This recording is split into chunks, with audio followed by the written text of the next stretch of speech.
ने तुरंत पीछे खींच लिया। बिना सांस मांस की पुतली जब खिलखिलाकर हंसी तो मारे भय के राजा भोज का रंग उड़ गया। पूरी सभा में घोर सन्नाटा पसर गया। राजा भोज ने किसी तरह साहस जुटाया और सिंहासन पर बनी पुतलियों की तरफ देखते हुए बोले, तुम सबने ऐसा क्या देखा जो तुम यूं खिलखिलाकर हंसी? क्या मैं बलशाली राजा गज का पुत्र यशस्वी नहीं हूँ? क्या मैं क्षत्रियों में कायर हूँ? क्या मैं निर्बल या नपुंसक हूँ? क्या मैं निर्दयी हूँ? क्या मेरी प्रजा मेरी आज्ञा नहीं मानती? क्या मेरे दरबार में योग्य पंडित नहीं है? क्या मेरे राज्य में पद्मिनी जैसी गुणी और सुंदर स्त्रियां नहीं हैं? क्या मैं राजनीति का ज्ञाता नहीं हूँ? क्या मैं कभी किसी सभा में अपमानित होकर बैठा हूँ? आखिर ऐसा क्या कारण है जो तुम सब मुझ पर यूं हंसी? कृपया मुझे बताओ। राजा की यह स्पष्ट और आत्माभिमानी बात सुनकर सिंहासन पर बनी उन पुतलियों में से रत्नमंजरी नामक प्रथम पुतली सिंहासन से निकलकर मानव रूप में राजा भोज के सामने प्रकट हो गई और बोली, हे राजन, मेरी बात ध्यान लगाकर सुनो। मैं तुम्हें एक कथा सुनाने जा रही हूँ। जो भी बातें तुमने अपने विषय में कही वे सब ठीक हैं। तुम्हारा तेज तो सूर्य से भी अधिक अग्नि की ज्वाला के समान है, परंतु इन सब का इतना भी घमंड मत करो, क्योंकि ये कोई साधारण सिंहासन नहीं है। तुमने अपने मन में न जाने क्या सोच लिया है। बस थोड़ी सी शक्ति और वैभव पाकर तुम अहंकार में डूब गए और अपने वास्तविक स्तर को भूल बैठे। सिंहासन पर बैठने से पहले तुम ये अच्छे से जान लो कि जिस राजा विक्रमादित्य का यह सिंहासन है, तुम उसके एक बाल के बराबर भी नहीं हो। उसके दरबार में तुम जैसे राजा केवल सामान्य नौकरों के समान ही थे बस।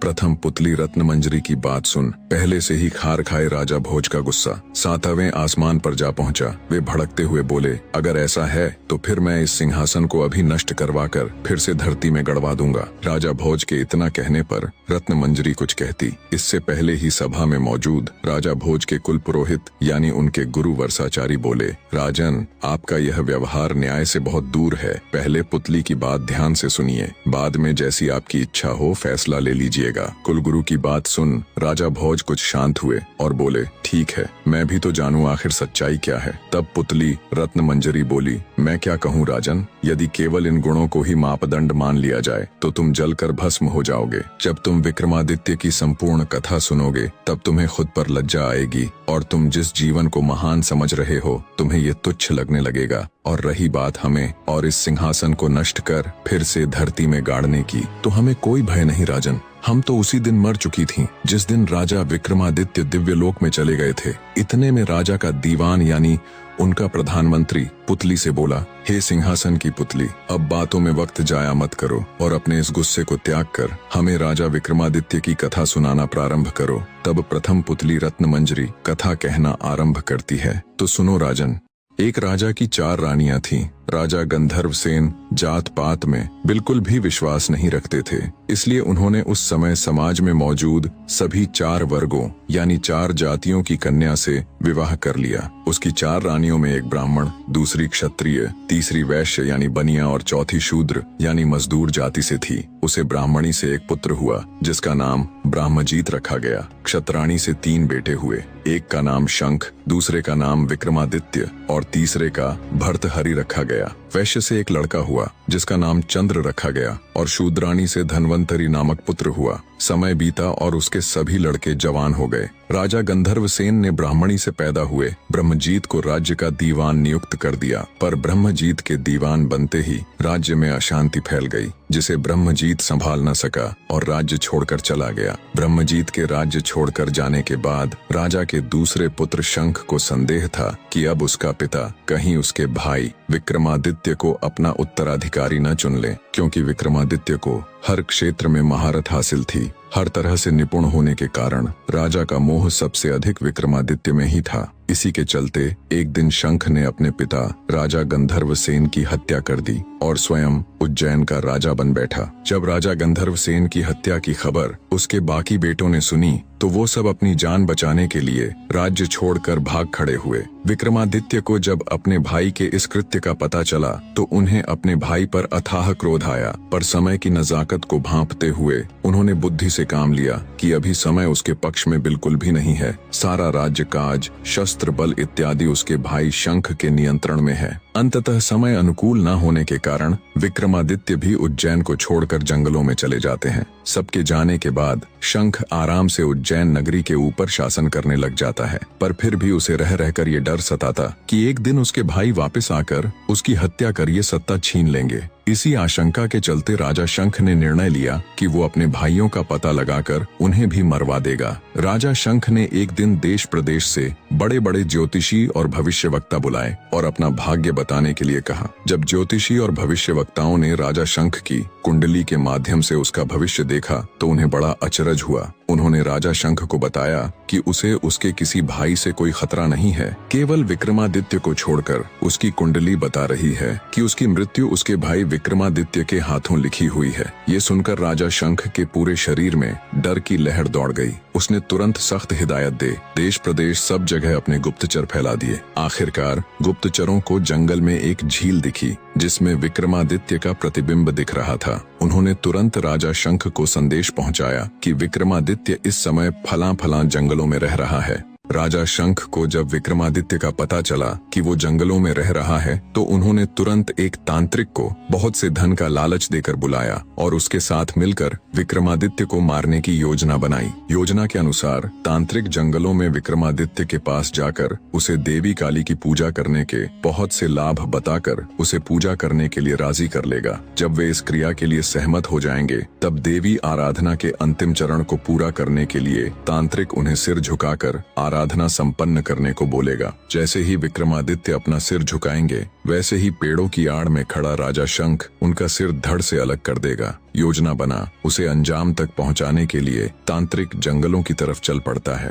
थोड़ी दूरी बनाकर राजा शंख भी उसके पीछे पीछे हो लेते हैं। जब तांत्रिक जंगल में जाता है तो उसे विक्रमादित्य वहां मिल जाता है। योजना के अनुसार तांत्रिक उन्हें पूजा अर्चना के लिए सहमत कर लेते हैं। जब आराधना के अंतिम चरण में तांत्रिक ने उन्हें सिर झुकाने को बोला तो विक्रमादित्य को कुछ संदेह हुआ। उन्होंने इशारा कर पहले तांत्रिक को ये क्रिया करके दिखाने के लिए कहा। जैसे ही तांत्रिक ने उसे दिखाने के लिए अपना सिर झुकाया तो रात के अंधेरे में आड़ में छिपे राजा शंख को लगा यही विक्रमादित्य है। वे फुर्ती के साथ निकले और अपनी तलवार के एक ही प्रहार से तांत्रिक की गर्दन धड़ से अलग कर दी। खतरे के अंदेशे से पहले से ही तैयार खड़े विक्रमादित्य ने झट से शंख की तलवार छीनकर उस पर अपनी पूरी ताकत से प्रहार किया। परिणाम स्वरूप शंख का सिर धड़ से अलग हो धरती पर जा गिरा। इस तरह विक्रमादित्य ने अपने पिता की हत्या का बदला ले लिया। शंख को उसके कर्मों का फल देने के बाद विक्रमादित्य उज्जैन लौट आए और राज्य को संभाल लिया।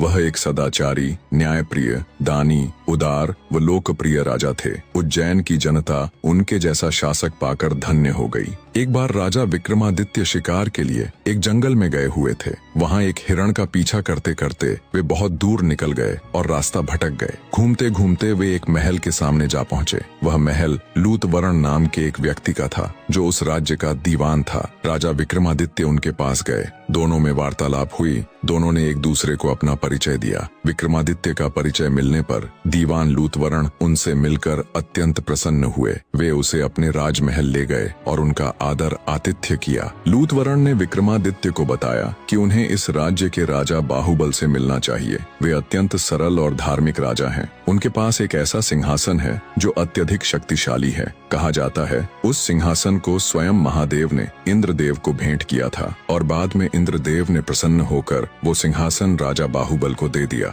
आगे लूतवरण ने कहा, हे राजा विक्रमादित्य, आपके अंदर वो सभी गुण मौजूद है जो एक चक्रवर्ती सम्राट के अंदर होने चाहिए। बस किसी चीज की कमी है तो वो है उस दिव्य सिंहासन की। मैं आपको राजा बाहुबल के पास ले चलता हूँ। जब वो आपसे कुछ मांगने को कहे तब आप उनसे वो दिव्य सिंहासन मांग लेना। इसी मकसद के साथ विक्रमादित्य और लूतवरण दोनों राजा बाहुबल के पास जाते हैं। तब राजा बाहुबल भी विक्रमादित्य से मिलकर अत्यंत प्रसन्न हुआ और बोला, विक्रमादित्य, तुम संपूर्ण भारत में इकलौते ऐसे राजा हो जिसने इतने कम समय में इतनी प्रसिद्धि हासिल कर ली कि अब देश के कोने कोने में लोग तुम्हें जानते और चाहते हैं। राजा बाहुबल ने भी राजा विक्रमादित्य का शानदार आदर आतिथेय किया। कुछ दिन सम्मान के साथ राजा विक्रमादित्य राजा बाहुबल के अतिथि बनकर रहे। फिर एक दिन जब विक्रमादित्य ने राजा बाहुबल के आगे वापस उज्जैन लौटने की इच्छा जाहिर की तब राजा बाहुबल ने उन्हें कोई भेंट मांगने का अनुरोध किया। राजा विक्रमादित्य तो इसी अवसर की तलाश में थे।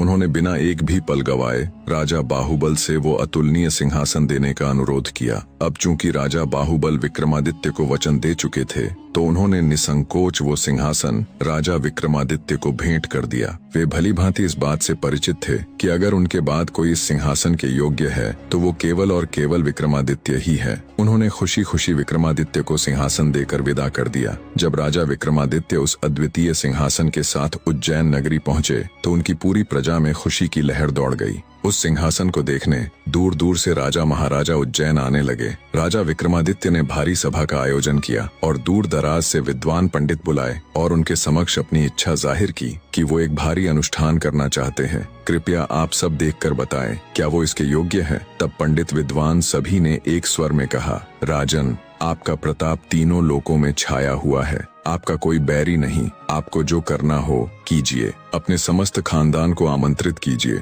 1.25 लाख कन्यादान और 1.25 लाख गायें दान कीजिए। ब्राह्मणों को धन दीजिए और जमींदारों का 1 साल का लगान माफ कर दीजिए। इतनी कथा सुनाकर प्रथम पुतली रत्न मंजरी बोली, हे राजा भोज, आपने अगर कभी ऐसा दान किया है तो आप सिंहासन पर अवश्य बैठें। पुतली की बात सुनकर राजा भोज का अपना सा मुंह हो गया। उन्हें खुद पर बहुत लज्जा आई।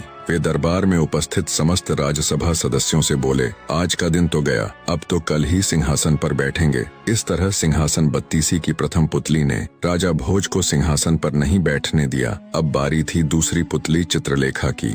कहानी के आगे का भाग भी बहुत जल्द विद इन वीक आप सबके सामने होगा। धन्यवाद मेरे प्यारे दर्शकों।